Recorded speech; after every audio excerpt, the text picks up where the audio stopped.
beliau.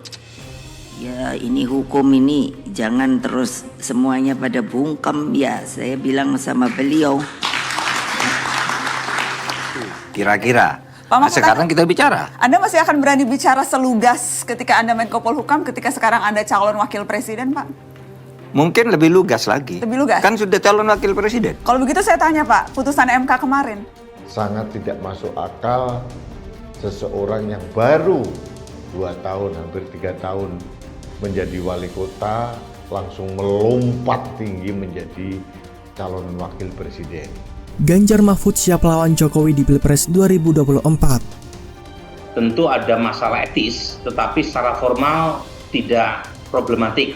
Ya untuk apa ada aturan hukum kalau semuanya pada diam. Ayo Pak, kita ngomong Pak.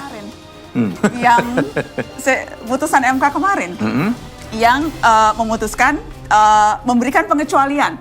Tidak apa-apa, tidak berusia 40 tahun asal punya pengalaman menjadi kepala daerah. Dalam keputusan kongres partai, makanya banyak yang selalu mau memutarbalikkan, mau menggoreng-goreng. Mengapa PDI diam saja? Tidak. Untuk selanjutnya akan kami koordinasikan, akan kami tindak lanjuti bersama dengan Pak Prabowo. Sepakat mengusung Prabowo Subianto sebagai calon presiden. Kalian siapa yang membuat manuver keluar? Dan saudara Gibran Rakabuming Raka sebagai calon wakil presiden dari koalisi Indonesia. Berkaitan dengan aktor tertentu yang nanti akan menjadi pejabat tertentu, buat saya silakan. Kondisi terakhir kan jelas yang bermanuver berarti Gibran dan Pak Jokowi. Kan sebelum putusan diucapkan saya sudah berkali-kali bicara di berbagai tempat. MK secara teoritis tidak boleh memutus itu. Karena MK itu negative legislature. Ya. Dulu saya rasanya merasa sepi sendiri. Karena kalau saya ngomong, nah terus wartawan langsung bully. Nah sekarang ada Pak Mahfud nih, belain saya dah. Ini hanya terjadi di Indonesia karena yang bersangkutan anak seorang presiden. Tidak ada masalah.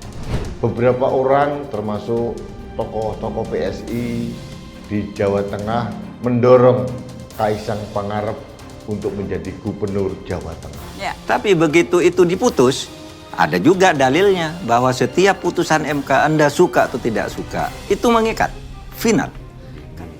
Apakah ya mungkin Pak Jokowi seluar biasa itu membangun dinasti dengan semua mengabaikan etika, fatsun politik, kemudian persepsi masyarakat diabaikan? Apakah ya seperti itu? Kan itu sudah tegas saya. Apa yang kurang tegas Suka lagi? tidak suka. Iya. Harus diikuti. Iya. Pertanyaan saya, Anda suka tidak suka. Dan Anda suka atau tidak? Saya tidak suka karena sebelumnya saya sudah bilang itu tidak benar. Tidak benar. Ketika kemudian faktanya bahwa kalau tidak dipecat, pilihannya Gibran mengundurkan diri. Karena apa? Tidak ada di dalam PDI Perjuangan itu yang namanya main 2 kaki, main 3 kaki, melakukan manuver.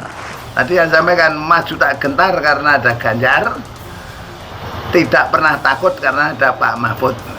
Konsekuensi yang timbul dari putusan MK itu? Enggak, saya nggak ada pengaruh apa-apa. Tidak terpengaruh, Mas? Sama sekali. Mbak, kita udah percaya dari awal. Siapapun kalau Anda bicara arah pertanyaan yang coba saya baca.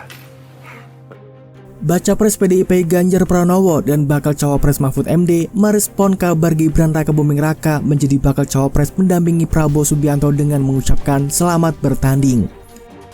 Tidak pernah mau mencalonkan seseorang bla bla bla bla bla bla. Meski setahu saya dalam ADRT PD Perjuangan, jika ada kader PD Perjuangan yang maju melalui koalisi partai lain, itu otomatis keluar dari PD Perjuangan. Anda jadi wali kota baru 2 tahun, 3 tahun kan belum teruji juga. Berbagai macam. Dan pasti kalau buat saya, dibandingkan misalnya Pak Gibran jadi maju, gitu Mas Gibran gitu ya. Ya memang Pak Prabowo minta waktu ya, ingin berkomunikasi dengan Ibu Mega ya. Kalian siapa yang membuat manuver keluar? Kondisi terakhir kan jelas yang bermanuver berarti Gibran dan Pak Jokowi.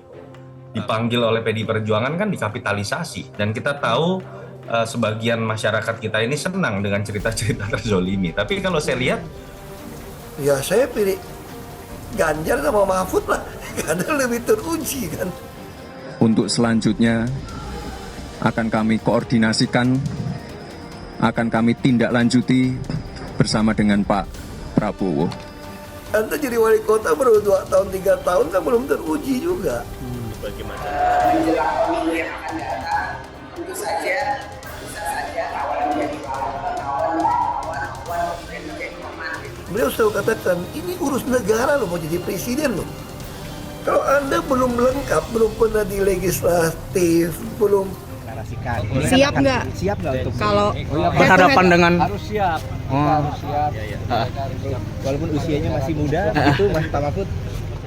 Pertanyaan besar kami sebetulnya, mengapa kok didorong ke 35, tidak ke 30 misalnya, atau ke 25?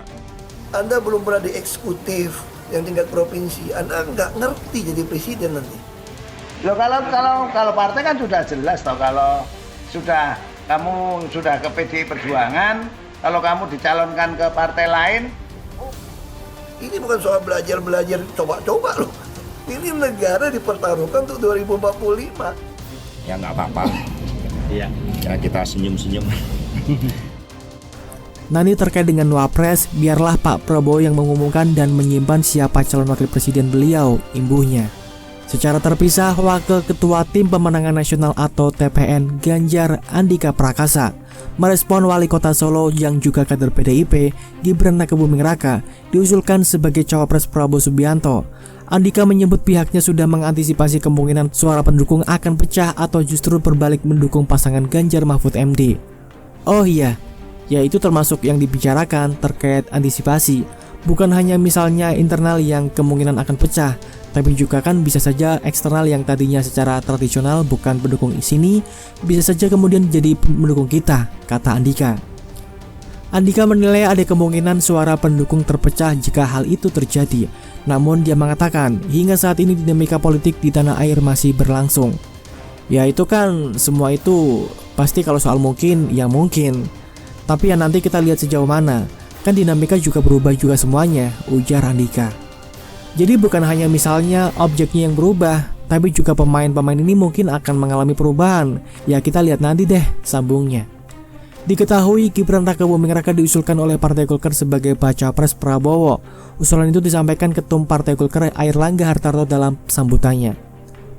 Berdasarkan hasil pertemuan dengan para ketua DPT tadi malam Pak, kami rapat cukup lama. Cukup hangat tapi semuanya konsensus mengusulkan. Saya tanya dulu mengusulkan dan mendukung Mas Gibran Rakabuming Raka untuk kita pasangkan dengan Pak Prabowo sebagai baca pres Republik Indonesia, kata Airlangga.